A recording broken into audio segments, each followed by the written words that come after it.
Assalamualaikum warahmatullahi wabarakatuh. Selamat pagi anak-anak. Selamat berjumpa kepada saya dengan pembelajaran IPS kelas 8. Sebelumnya marilah kita berdoa bersama-sama. Bacalah Bismillahirrahmanirrahim. Nah, dalam pertemuan yang lalu sudah kita bahas tentang mengenal negara-negara ASEAN. Dalam pertemuan ini kita bahas materi interaksi antar negara ASEAN. Dalam materi interaksi antar negara ASEAN yang perlu kita ketahui adalah pengertian, faktor pendorong, dan faktor penghambat kerjasama ASEAN, bentuk-bentuk kerjasama ASEAN, dan pengaruh kerjasama di bidang ekonomi, sosial, politik, budaya, dan pendidikan terhadap perkembangan kehidupan di ASEAN. Yuk kita bahas bersama-sama. Kerjasama adalah sebagai kegiatan atau usaha yang dilakukan oleh beberapa orang, baik lembaga, pemerintah, dan sebagainya untuk mencapai tujuan bersama.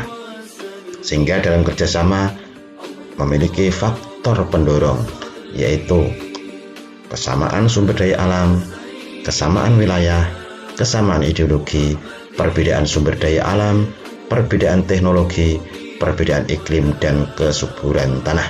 Di samping faktor pendorong, juga kerjasama memiliki faktor penghambat, yaitu keamanan negara, kebijakan pemerintah, dan perang antar negara. Sehingga dalam kerjasama ini memiliki bentuk-bentuk yang sangat beraneka ragam. 1. Sosial dan budaya.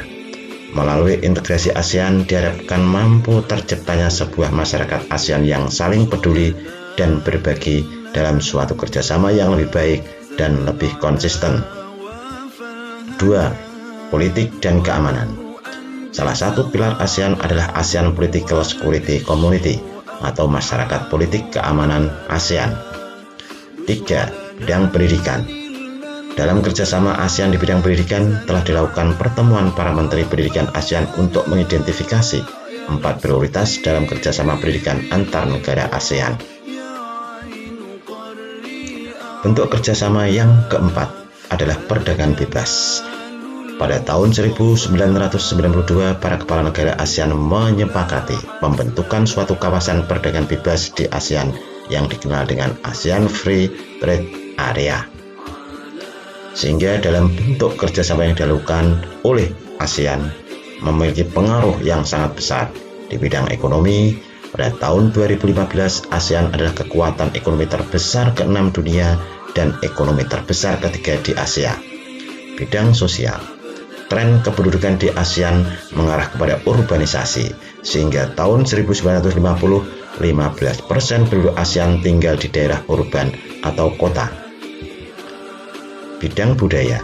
Sehubungan dengan bidang budaya, kerjasama kebudayaan dan informasi ASEAN diarahkan pada program Promoting an ASEAN Identity. Bidang politik. Dalam bidang politik terdapat kerjasama yaitu masyarakat politik keamanan ASEAN atau ASEAN Political Security Community.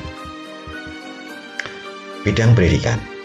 ASEAN telah membentuk ASEAN University Network atau jaringan universitas se-ASEAN, sehingga dalam pengaruh yang cukup besar dalam kerjasama mampu meningkatkan kerjasama di antara negara-negara ASEAN, sehingga pada akhir November 2015 ASEAN menetapkan sebuah visi bagi masa depan ASEAN, yaitu ASEAN Community Vision 2025. Demikianlah anak-anakku, selamat belajar. Mari kita tutup dengan doa bersama. Alhamdulillahirrabbilalamin. Wassalamualaikum warahmatullahi wabarakatuh.